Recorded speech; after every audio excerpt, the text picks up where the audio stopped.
Naaalala niyo pa ba si Chris Aguilar? Well, isa siya sa mga kinamumuhian nating kontrabida noong araw. Welcome po sa ating channel.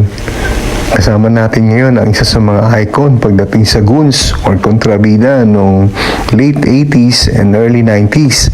Walang iba kundi si Chris Aguilar.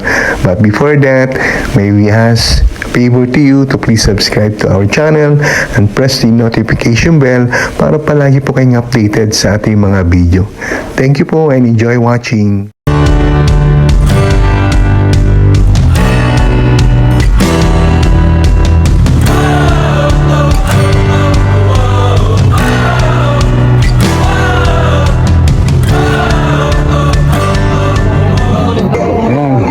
Dito si Kuya Chris Aguilar. Yan sa mga paboritong goals ni FPJ yan ng araw. Ha? Diba? Ano bang mga memory natin yan, Kuya Chris? With FPJ. Yung highlights namin, Try mo na, Kuya. yung highlight namin yung kay, Brando po, yung kay Sharon, yung konting pagtingin. Okay. Kasama si Kuya Chris doon, no? Isa ako sa mga,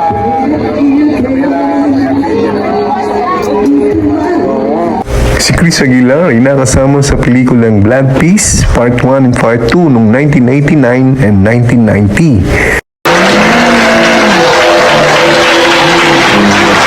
Nakasama naman siya ni Joey De Leon at Rene Requestas sa Long Ranger and Tonton ay pinalabas noong 1989. Nasundan ito ng Noel Wico 16 ng Batang Kriminal na pinagbidahan naman ni Raymond Santiago noong 1991.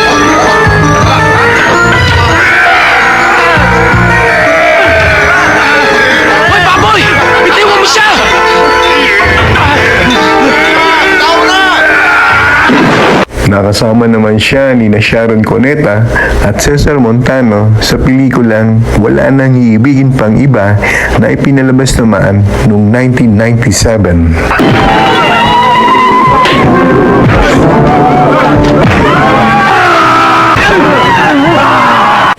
Sa pareho ring taon ng 1997, nakasama rin siya sa Super Ranger Kids.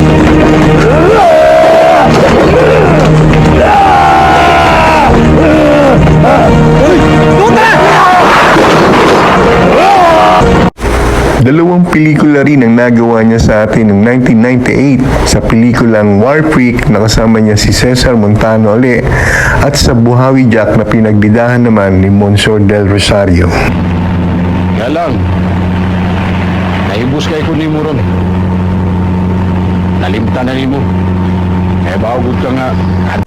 1999 nang makasama niya ang original bad boy na si Ace Berhel sa pelikulang Armado. Nakita mo to? Bato to! Bato!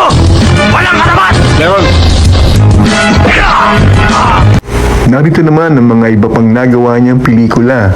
Makuha Ka sa Tingin noong 1993, Kahit Konting Pagtingin noong 1995, Anak ni Boy Negro noong 1997, Pera o Bayong noong 2000, at Ang Lisensyadong Kamao ni Manny Pacquiao noong naman taong 2005. Narito naman ang mga ilang international movies na kung saan nakasama ang ating kababayang si Chris Aguilar.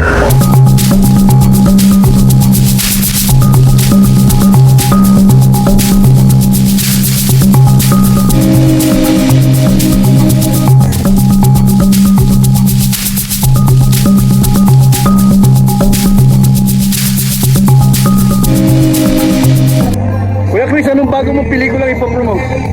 ano pa to? Hindi naman wala part 2. Wala ka nila. Yun?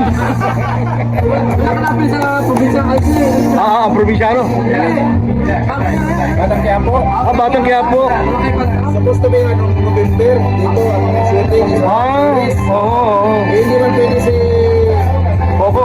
Kuya MC kasi next na dalawa ni Kuya MC ang bigay. Nag-ensayo siya para sa exhibition fight na sa Japan. Hindi naman pwede ngayon dahil bumpy na, pagtigit na sana.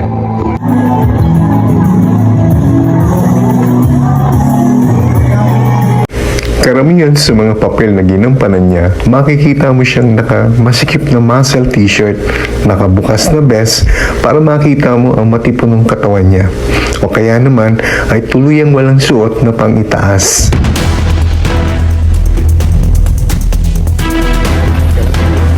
Kapag wala siyang pangitaas, ang makinis at malaman niyang katawan ay balot ng pawis.